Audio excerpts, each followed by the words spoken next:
Mais je ne crois pas une seconde, que les événements de la place Tiananmen marquent la fin de la quête du peuple chinois pour plus de liberté, de dignité et de démocratie. Il n'est guère surprenant que les événements de la place Tiananmen, bien que sans rapport direct avec le Tibet, aient une influence significative sur une tentative de négociation avec les Chinois. Le processus engagé en 1979, quand Deng Xiaoping avait affirmé à mon frère Gallo-Tondup que, hormis l'indépendance, tout était négociable, a pris fin. Deng, qui avait promis tant de choses, s'est en fin de compte révélé capable d'autant de brutalité que Mao. La loi martiale a été imposée à Lhasa le 8 mai 1989 et n'a été levée que le 1er mai de l'année suivante. Chapitre 9. Au lendemain de Tiananmen.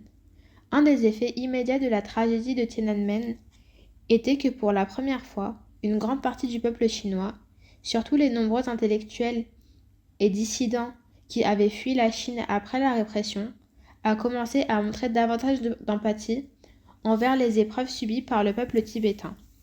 Au fil des années, après 1989, j'ai rencontré de nombreux Chinois impliqués dans le mouvement pro-démocratique qui avait fui vers le monde extérieur.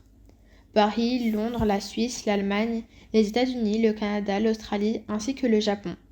À Paris, en septembre 1989, plusieurs membres importants du mouvement de protestation de la place Tiananmen ont fondé une association nommée la Fédération pour une Chine démocratique. J'ai tenu une réunion très émouvante avec ces dirigeants, à leur demande, à Paris, en décembre 1989. Yan Jianqi, autrefois conseiller politique du Premier ministre chinois Zhao Zhijiang, et par la suite éminent défenseur d'une Chine démocratique, était l'un d'eux. J'ai applaudi leur courage et leur volonté d'apporter davantage de démocratie à la Chine.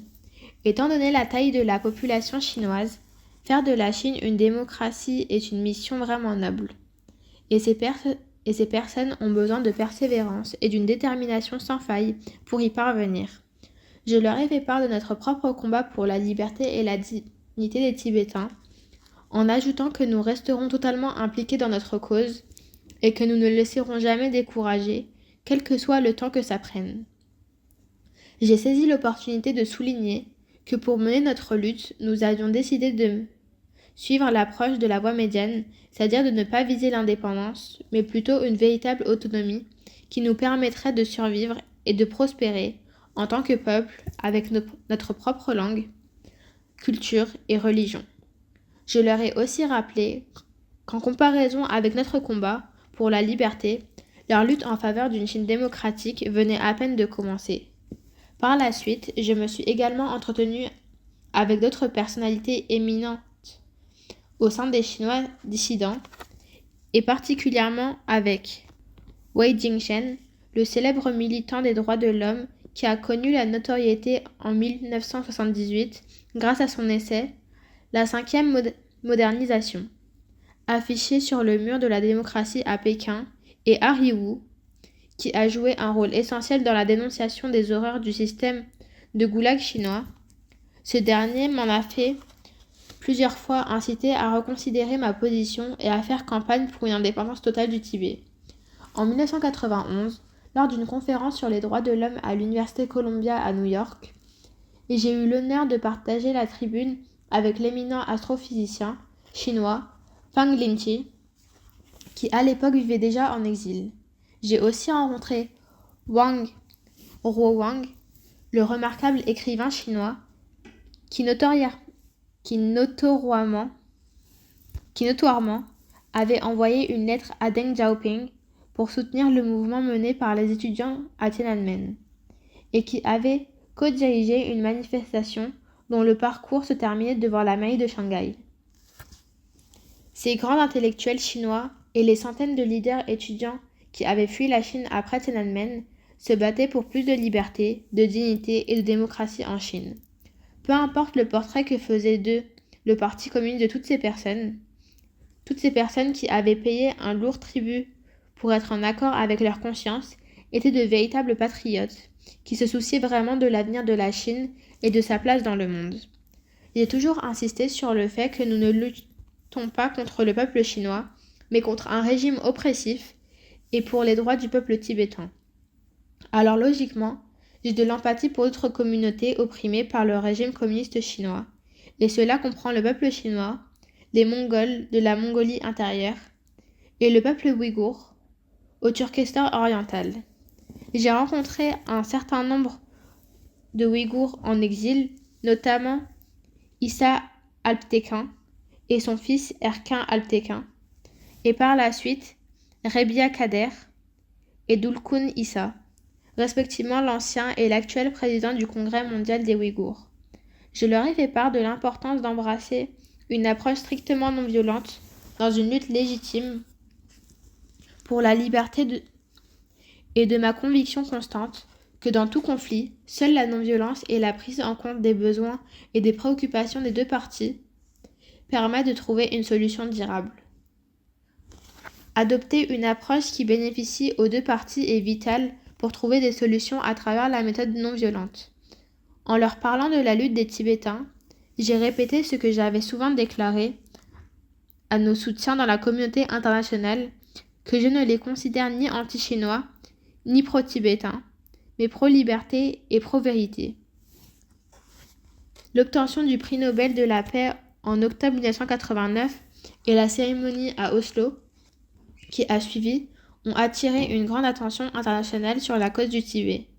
Pour les Tibétains partout dans le monde, ce prix a constitué une reconnaissance importante de notre engagement ferme dans une lutte non violente pour regagner notre liberté et notre dignité.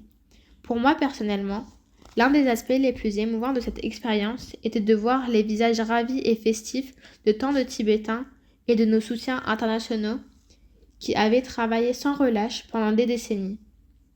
Aujourd'hui encore, je me rappelle parfaitement la belle et joyeuse énergie suscitée par la présence de tous ceux qui étaient venus à Oslo pour participer à la fête. J'ai profité de l'occasion pour en remercier beaucoup personnellement. Chez nous aussi, au Tibet, j'ai su que de nombreux Tibétains avaient célébré l'événement, malgré les risques qu'ils couraient de toute évidence. Parce qu'à l'intérieur, la situation ne faisait qu'empirer. En juillet 1990, Jiang Zemin, le chef du Parti communiste chinois, et Shi Haotian, à la tête du département de l'état-major général de l'armée populaire de libération, se sont rendus au Tibet.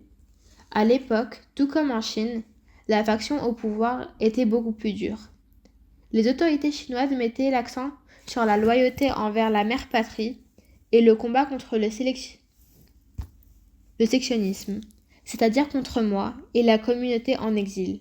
Elles avaient beaucoup augmenté les incitations à émigrer au Tibet. Par exemple, un ouvrier venu de Chine pouvait espérer une augmentation substantielle de salaire.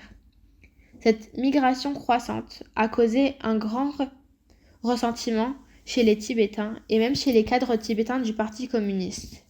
Ce durcissement à l'intérieur du Tibet était un développement si triste et si étrange en comparaison avec ce qui se passait dans le reste du monde. Car pendant cette période, la vague de la liberté a balayé la planète. Et des dictatures ont pris fin aux Philippines en 1986 et au Chili en 1990. Et bien sûr, le mur de Berlin est tombé en 1989. C'était aussi un moment de véritable détente dans la course aux armements, avec une dénucléarisation significative de la part de l'Union soviétique et des États-Unis. Cependant, en Chine et surtout au Tibet, c'était le début d'une nouvelle ère de répression. Mes efforts pour chercher une solution par le dialogue se heurtaient constamment à un mur de rejet. Sur le front international, en mai 1991, les législateurs américains ont voté une résolution dans les deux chambres reconnaissant que le Tibet était un pays illégalement occupé et réaffirmant la position des États-Unis sur le Tibet, telle que définie par l'ambassadeur américain devant les Nations Unies en 1961, selon laquelle leurs objectifs doivent inclure la restauration des droits de l'homme pour le peuple tibétain et leur droit naturel à l'autodétermination. La résolution se concluait ainsi. Le Congrès a le sentiment que le Tibet, y compris les régions incorporées aux provinces chinoises de Sichuan, du Yunnan, du Gansu et du Qinghai est un pays occupé au sens des principes établis du droit international, dont les représentants légitimes sont le Dalai Lama et le gouvernement tibétain en exil, tel que reconnu par le peuple tibétain. Quelques années plus tard, en 1997, le gouvernement des États-Unis a créé le bureau du coordinateur spécial américain pour les problèmes tibétains au sein du département d'État. Aujourd'hui, ce bureau coordonne les politiques et les programmes du gouvernement des États-Unis liés au Tibet en accord avec la loi de 2002 sur la politique tibétaine qui a été amendée par la loi de 2020 sur la politique et le soutien au Tibet. J'ai eu le plaisir de rencontrer chaque coordinateur depuis la création de ce poste. J'étais très préoccupée par la détérioration de la situation au Tibet en 1991 et en particulier par le statut hors norme de la Chine en tant qu'agent actif d'une répression. Aussi ai-je accepté une invitation à m'exprimer à Yale cette même année.